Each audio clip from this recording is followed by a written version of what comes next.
You're listening to Learning How to Live, the podcast about what happens after you wake up from the life you were told to want. I'm Quinn Stainfield-Bruce, and 6 years ago my best attempt at life had failed. Now I'm learning how to rebuild work, love, health, and self-worth, and I'm inviting you to learn alongside me.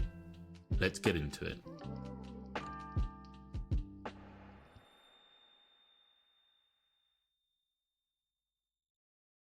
Right.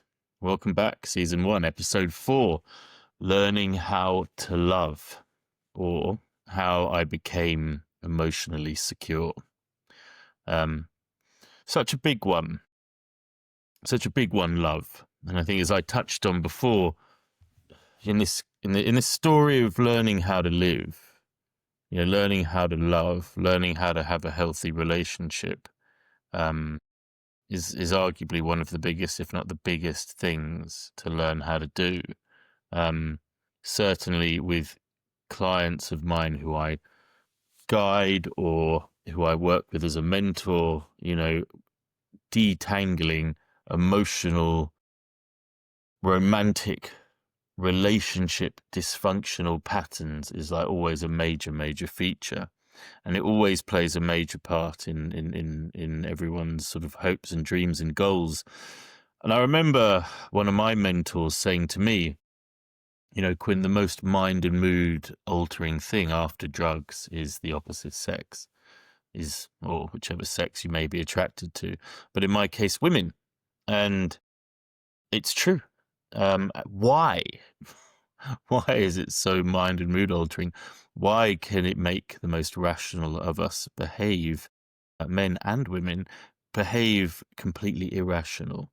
Again, I have many clients who are very successful business people, business owners, who in the day-to-day lives are very methodical. And when it comes to romantic relationships, everything just goes out the window. And I was absolutely no different. My background, as I've shared before, was that with maternal abandonment, with my mother leaving me, I felt unlovable. And that core belief of not feeling lovable meant that I was desperate to feel lovable. And that would come in the form of romantic pursuits. The thing is, I was so desperate, subconsciously and consciously, to find that romantic partner that I behaved what is known as anxiously attached. I behaved needy and clingy and, desperate, jealous, insecure, all very unattractive qualities. And also qualities that, I say qualities, more like defects, but, these are all things that didn't reflect my day-to-day characteristics. With my friends, I didn't behave like that. With family, I didn't behave like that. In business, I didn't behave like that. But when it came to romantic partners, I behaved like what I could only probably describe as a worm. And everything I did was anchored around my fear of being abandoned, my fear of being left, because at the core of all insecurity ultimately is fear. Anytime anyone's jealous or angry or controlling, it's always at its core fear. And underneath the fear is the belief that one is not good enough, that one is not lovable. And when one can start to acknowledge that core belief, when one can begin to understand that the reason they're behaving the way they do is because they're afraid that they're not enough, then one can start to give oneself the things they crave so desperately from other people. Because until we learn to do that, we are always going to be trapped in this self-centered fear that comes out as insecurity. But I think, first of all, we need to understand attachment. It's becoming more and more common to understand the term attachment. For those who don't, that you've got two main sides of the spectrum. You've got anxiously attached, where you're very, very needy, very clingy, very, often very jealous, very insecure. And then on the other side of the spectrum, just as insecure, just as afraid, if not more, is the avoidantly attached, or avoidant attachment. And avoidance, in order to protect themselves from being hurt, from being left, from being abandoned, they push people away. They keep people at a distance. They might bring someone in just enough and then push them away so that they can't be left, so that they can't be hurt. And then somewhere in the middle, you have secure. And I'm going to come on to explain what secure is, how you become secure, but more importantly, the secret to being secure, which, not many people really understand. But when you do understand it, it suddenly becomes much easier to attain. In between anxious and avoidant, you have loads of other ones. Right? There's, you can have people who are both, who are at one moment anxiously attached at the beginning of a relationship, but then migrate to becoming avoidant later. That was certainly part of my story. You have people who are chaotically attached. There's all sorts of different ones, but really you can sum it up and only really need to deal with anxious and avoidant. So where does this come from? So it comes from the fear of being left. And trauma that we experience when we're young. And remember, trauma's subjective. It doesn't need to be extreme. It could just be that a parent worked too much, and that therefore one didn't feel important enough. It could be as simple as that. It doesn't need to be some sort of heavy abuse. It could be abuse, but ultimately, it's the core belief that I don't believe I'm enough. I don't believe I'm lovable. And therefore, I am ultimately going to be left. I'm going to be abandoned in some way, shape, or form. And in order to avoid that happening, I need to control the situation. I need to control the relationship.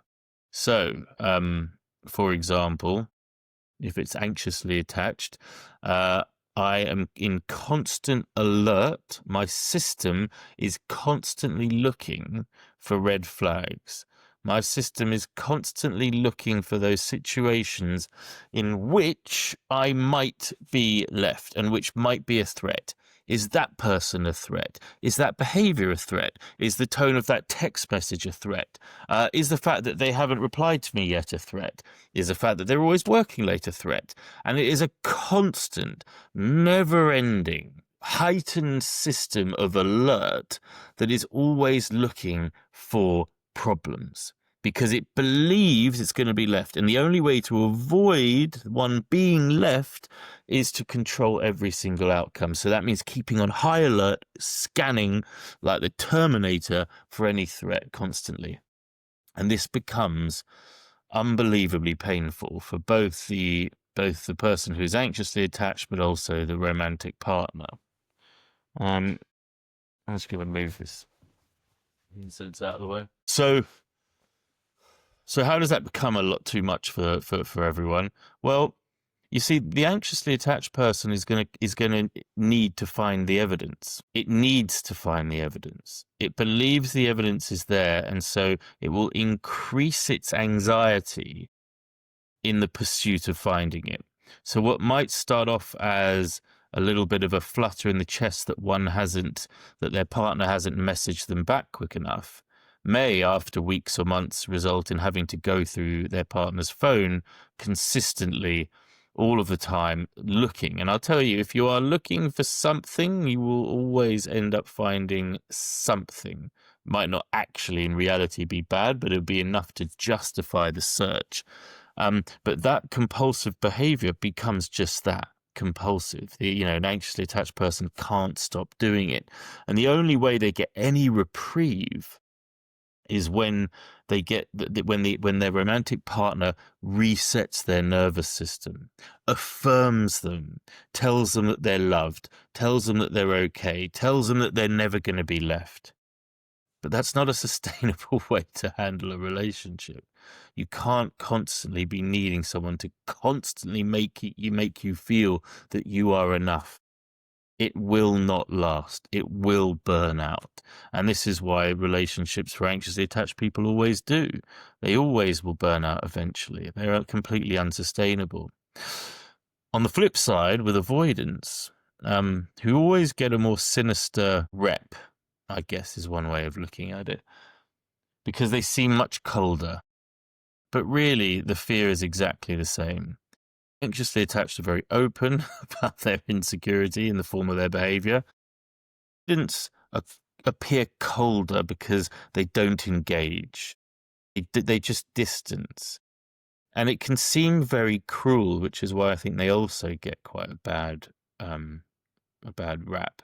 Because when you're an avoidant and you are distancing, not affirming, not giving love, not expressing love, and that might be, or affection, it might be not wanting to hold hands in public, it might not be not wanting to kiss in public, it might not be messaging back, it might not be sending words of affection, it's keeping distance. And so it feels very cruel.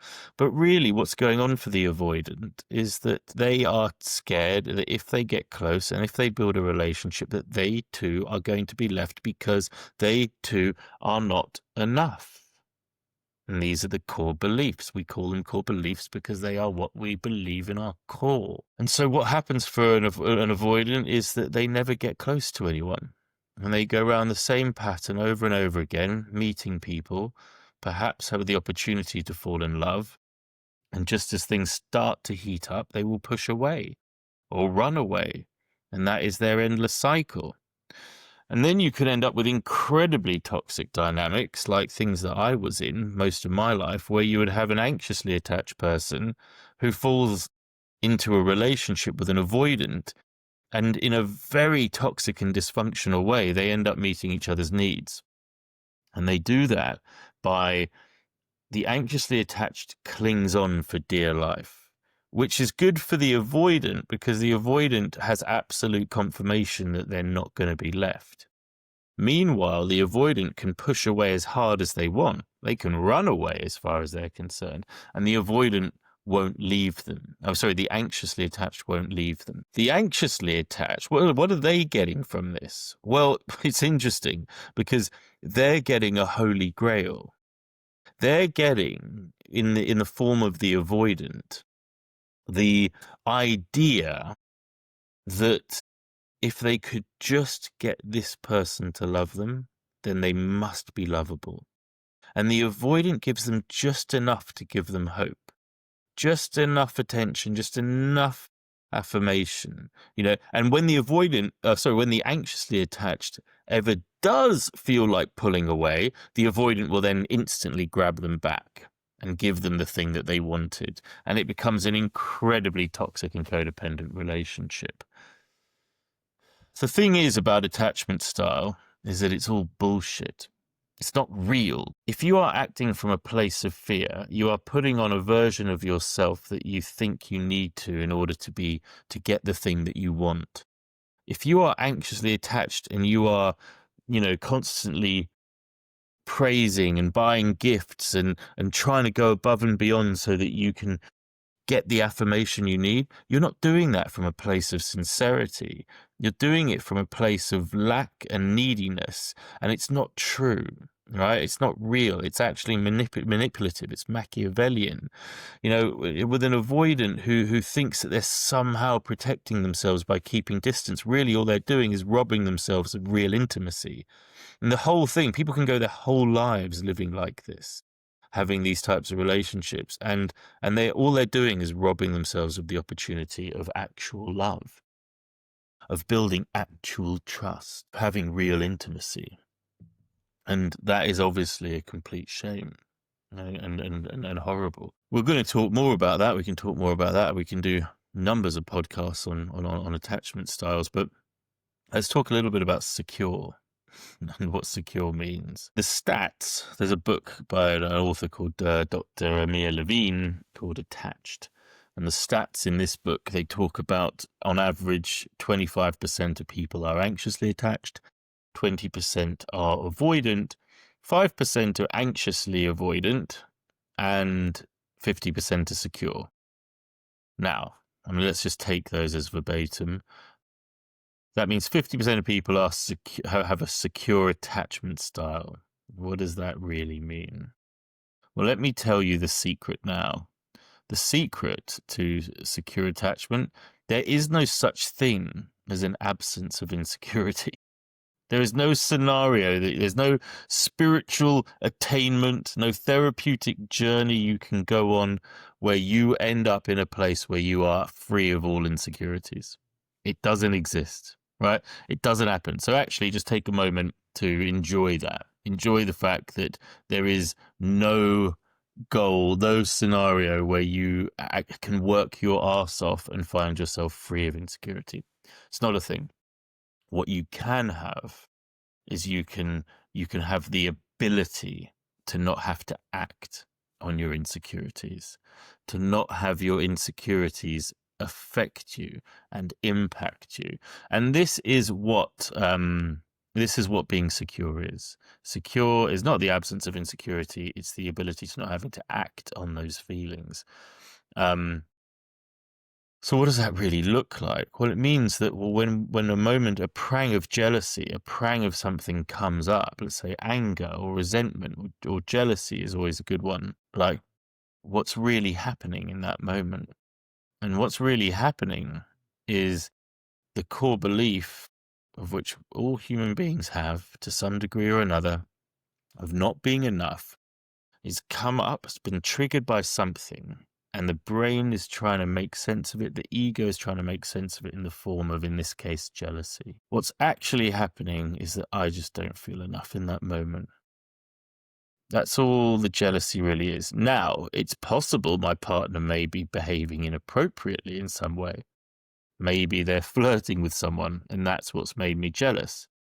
Does my jealousy negate their bad behavior? No, but they're two different things. Right? This is kind of hard to get your head around, so I'll try my best to explain it. If I feel jealous, it's because I feel that I'm not enough, but I am enough. I am worthy. I am lovable, as are all human beings on this planet. But if I'm being triggered by someone else's behavior, that means that I have put my worthiness outside of myself and into their hands. Their behavior dictates on whether I'm worthy or not. Does that make sense? Does it? You see where I'm going with this? The fact that they're flirting openly with someone else is not acceptable, but it's a separate issue. It should have no bearing on how I feel about myself.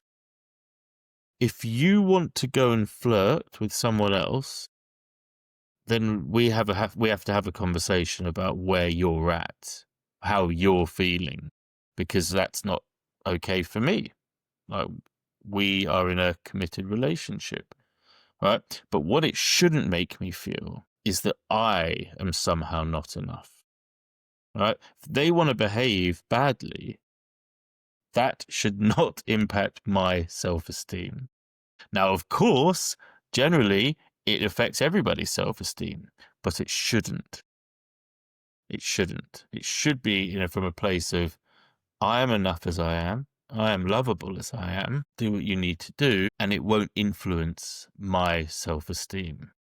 The way the conversation then might go is, you flirting with other people in public seems like a weird thing to do. Why are you doing it? Are we in a committed relationship or are we not? Because it makes me think that perhaps you're not that interested in me. Is that the case? Perhaps that you're also interested in someone else. Why is that? Like, that's the rational conversation without fear driving the show, right? As opposed to, don't talk to that person, don't do that because it makes me feel like shit. That's not, that's more of the pantomime. That's more of fear running the show. Anyway, we'll get into a lot more of that later. So let's take it a step back. We've touched on attachment. I have a phrase that I like to use, which sums up relationships for me, which is, it's not you, it's me. And, it's almost a cliche. Well, it is a cliche, that expression, when people break up with people. It's not you, it's me. The thing is, it's always not you, it's me. Everything that we think's going on dysfunctionally in romantic relationships, that we think it has something to do with someone else, it's not, it's us. we attract versions of ourselves. We are attracted to versions of ourselves. And sorry if this is making anyone feel uncomfortable. If you're in a dysfunctional relationship right now, it is because that when you met that person, that was the frequency that you were in. Whether it's your insecurity matching their insecurity, or whether it's some level of therapeutic development or emotional awareness or even spiritual growth, we will always meet a version of ourselves of where we're at. So I, being an insecure person for most of my life, met wildly insecure people. Always. They were the people I ended up in relationships with. Secure people were not attracted to me, but also I wasn't attracted to them. This is the thing, is that secure people were all around me. When you hear people say, where are all the secure people? Where are all the good people? Where's the good women? Where's the good men?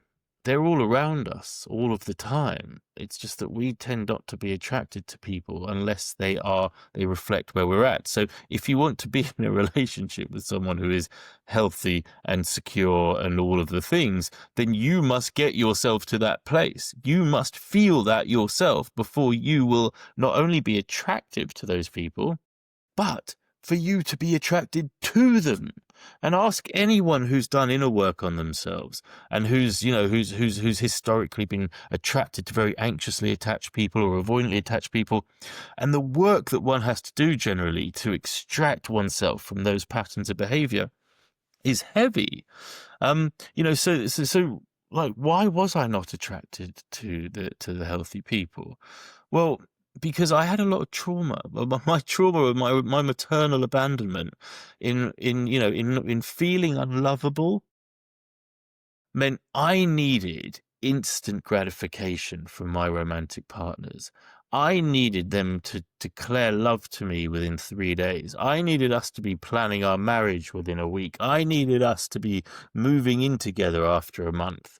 I needed them to be as clingy to me as I was to them. I needed them to match me, romantic gesture for romantic gesture, for declaration, because it's the only way I felt safe. It's the only way I felt affirmed.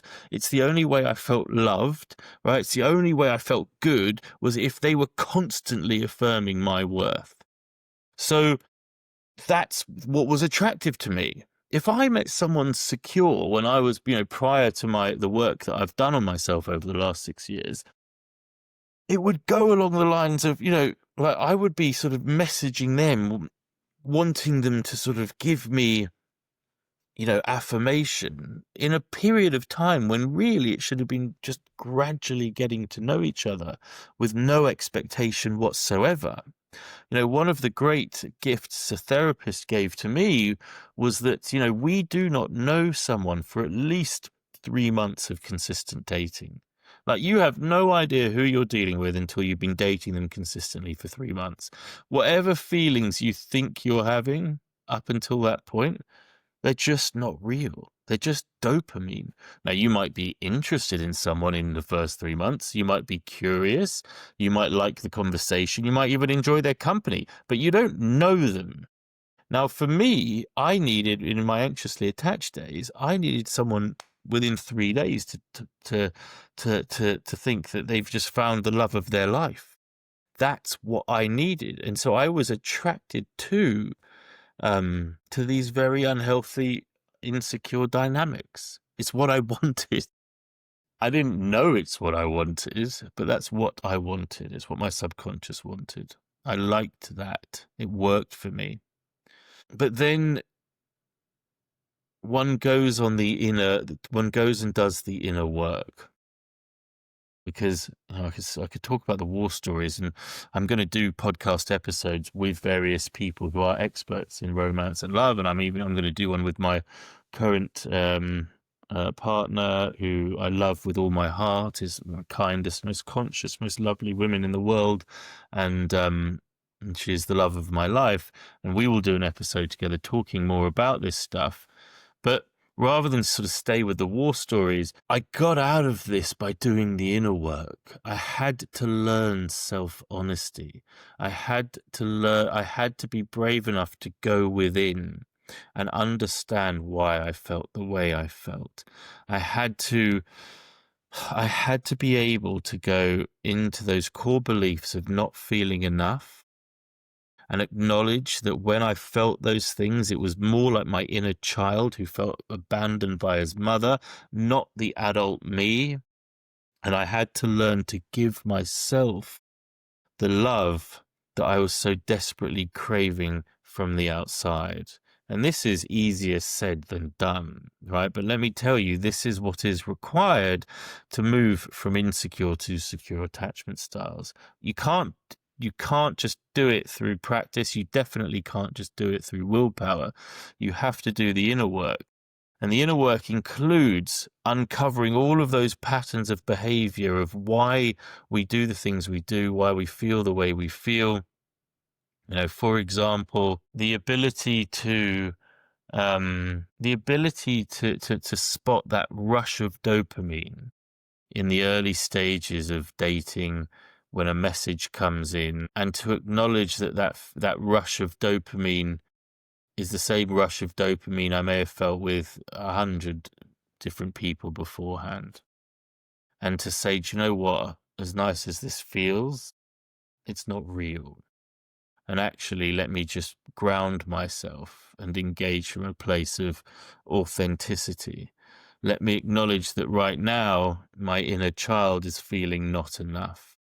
And that actually, I'm not angry at my girlfriend. I'm not angry. I'm not jealous of her spending time with other people. What I'm actually doing is that in this moment, I'm not feeling enough. I'm scared that I'm going to be left.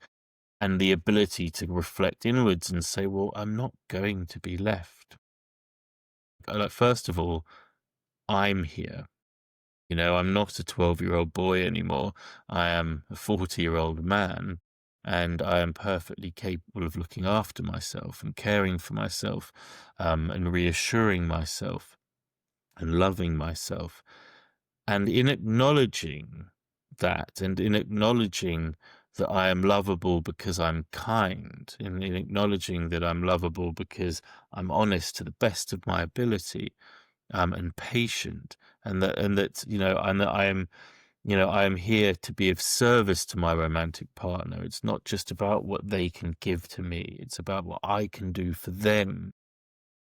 I start to build again that self-esteem, which relieves me of all of those feelings of insecurity, of all of those fears of being left. It's heavy stuff, the inner work required. And there's no, you know, in this podcast, there's no way that I can, in this episode, explain it all. But what I'm trying to do is I'm trying to give a flavor of the type of work and the type of thought processes required to learn to start parenting oneself, because really that's the key. When we are being insecure, our inner child is in control. Our inner child is screaming for love and attention and to be saved and to be rescued.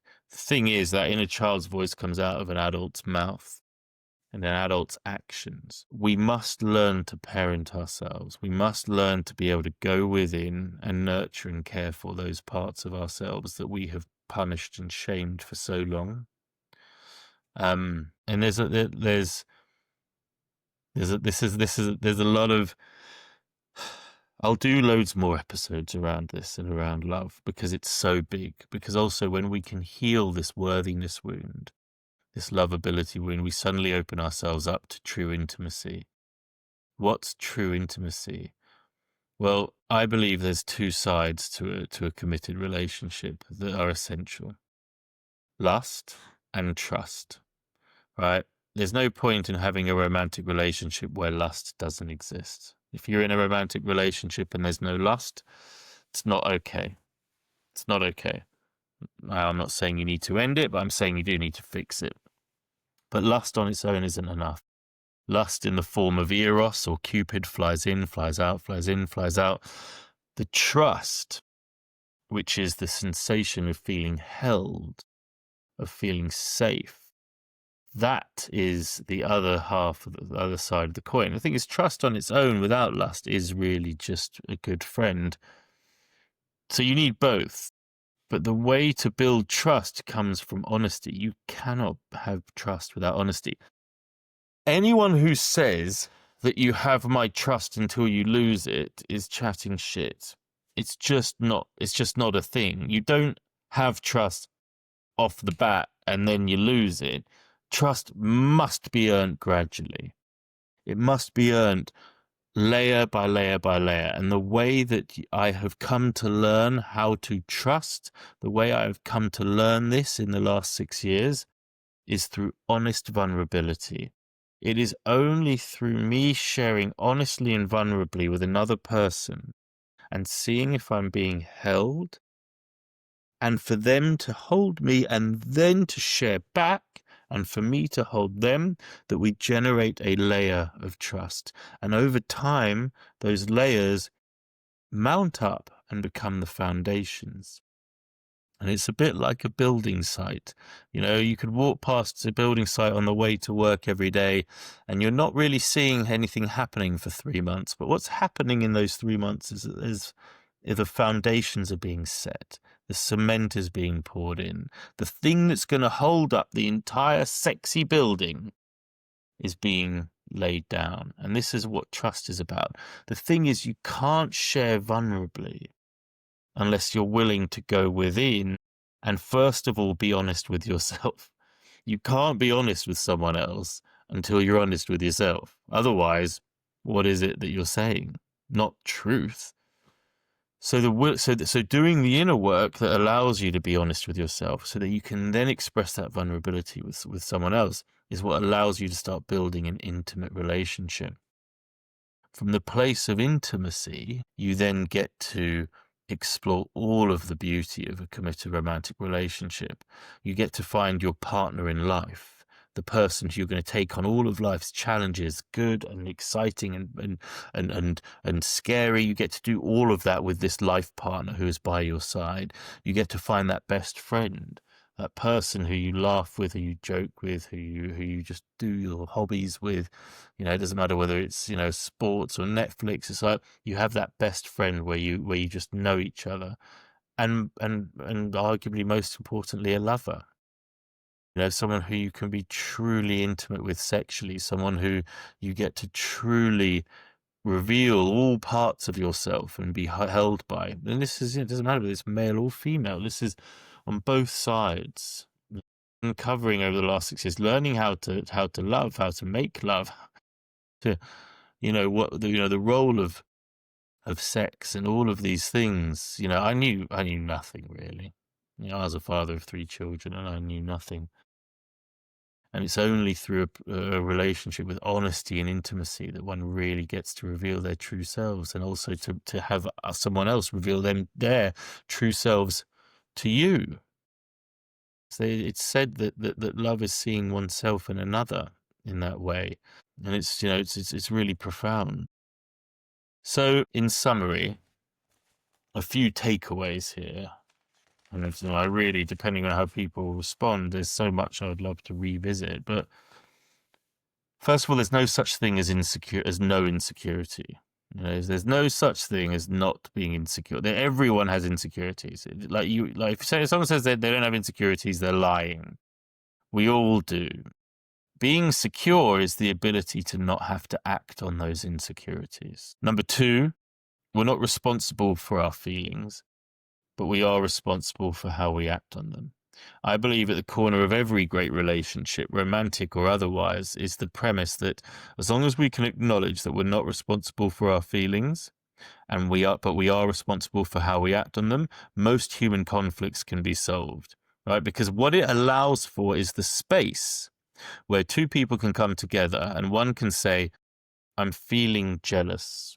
I know that's not your fault, but that's how I'm feeling and I just want to talk about it. Or better yet, I'm feeling insecure and I just want to share that with you. Or better yet, I'm feeling afraid.